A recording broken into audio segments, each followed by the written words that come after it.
ನೆನಪು ಎದೆಯಾಳದಿಂದ ಹಾಡಾಗಿ ಬಂತು ಆನಂದದಿಂದ.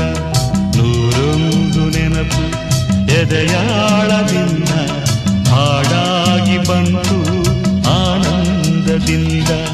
ಸಿಂಧೂರವಿಂದು ನಗಲಮ್ಮ ಎಂದು ಎಂದೆಂದು ಇರಲಮ್ಮ ಈ ದಿವ್ಯ ಬಂದ. ನೂರೊಂದು ನೆನಪು ಎದೆಯಾಳದಿಂದ ಹಾಡಾಗಿ ಬಂತು